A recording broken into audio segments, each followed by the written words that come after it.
Suruh kultum di rumah. Yang satunya meninggal syahid di mana? Di medan perang. Kalau orang mati syahid, dia mendapatkan 70 bidadari. Wow, keren ya. 70 bidadari, satu aja bidadari. Wah, mantap jiwa. 70. Kalau ini banyak bidadari ya. Dia mati syahid di medan perang. Yang satunya lagi mati di atas kasur. Artinya matinya biasa ya. Karena sakit lalu tidur di atas ranjang, jiun, mati. Koit ya.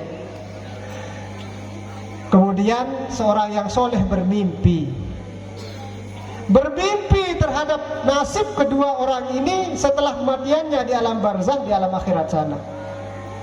Yang dia herankan oleh orang soleh ini, kenapa orang yang meninggal dunia di atas kasurnya, di atas ranjangnya itu ternyata mendapatkan derajat yang tinggi di sisi Allah Subhanahu wa taala, dan surganya jauh lebih tinggi di sisi Allah Subhanahu wa taala. Datanglah dia kepada Rasulullah, "Ya Rasulullah, tadi malam saya mimpi begini ya Rasulullah. Kan kita tahu dua orang itu meninggal dunia. Yang satunya mati syahid, yang satunya itu lagi mati karena sakit di atas ranjang." Terus ditanya, "Berapa tahun beda meninggalnya, jarak meninggalnya?" "Oh, 2 tahun bedanya ya Rasulullah, 2 tahun bedanya."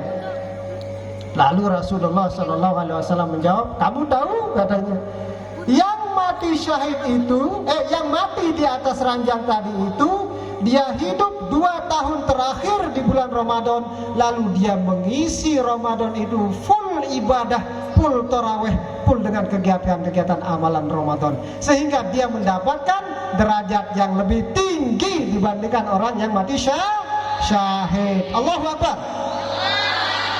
Oh, keren kan?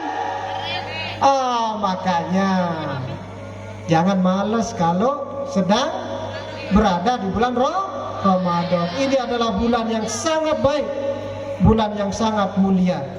Dulu ketika belum diturunkan perintah tentang puasa, orang-orang Yahudi itu mengejek-ngejek kaum muslimin di Madinah. Orang-orang Yahudi itu mengejek kaum muslimin yang ada di Madinah bersama Rasulullah saat itu. Orang muslim ini nggak ada puasanya, dia tidak punya puasa, kan belum diwajibkan kan ya? Dia mengikuti puasa kita katanya, orang-orang Yahudi itu. Lalu turunlah ayat, ini asbabun nuzul, ayat perintah puasa.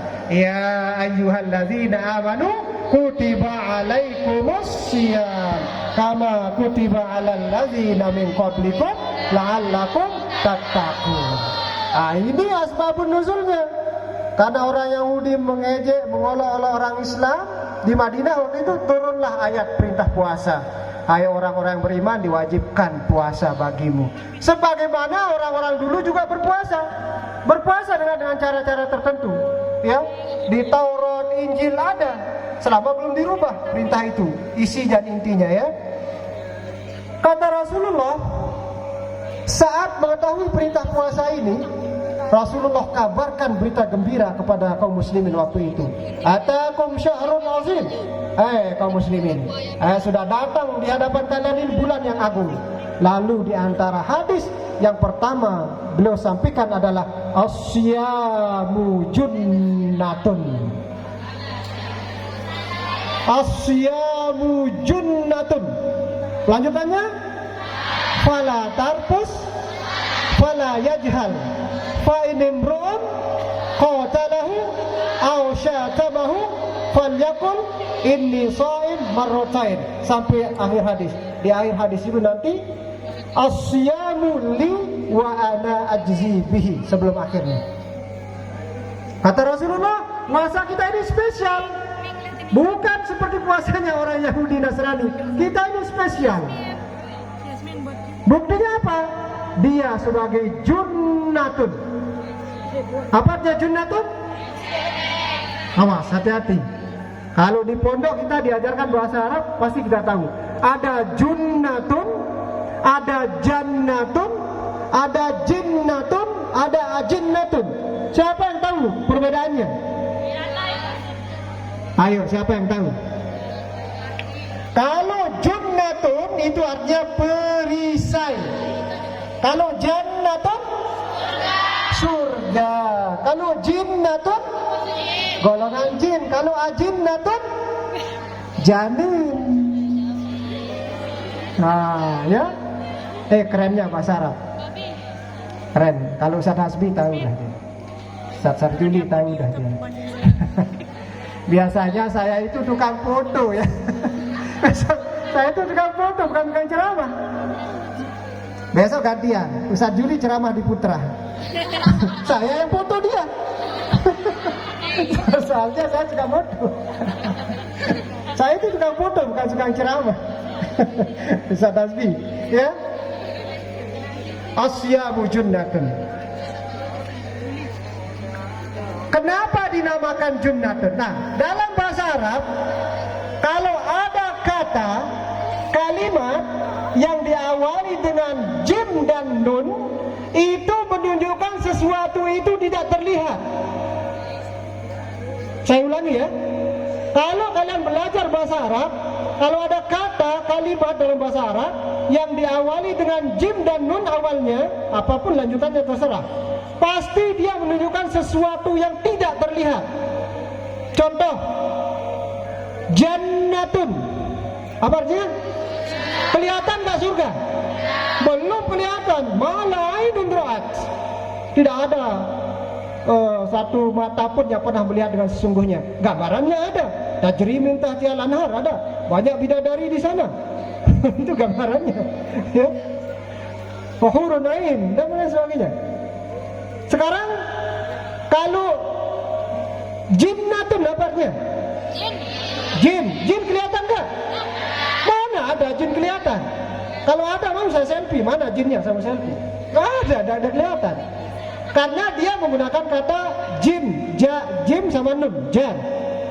Wal jannu khalaqnahu min naris samum. Jan. Kemudian janin, mengapa dikatakan janin? Kenapa? Karena dia tidak kelihatan, makanya dinamakan janin. Dia masih tersembunyi di rahim ibunya, di perut ibunya, baru dinamakan janin. Kalau sudah dia lahir, bashar namanya. Bashar itu manusia yang tampak kelihatan. Nah, kenapa puasa itu dinamakan junnah? Karena dia mampu menangkal seseorang dari perbuatan jahat, dari perbuatan keji dan mungkar. Sama kayak jin itu tidak kelihatan ya.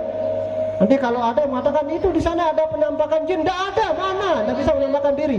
Kalau ada jin yang menampakkan diri, jin itu sedang bermasalah. Tidak bisa dia menampakkan diri.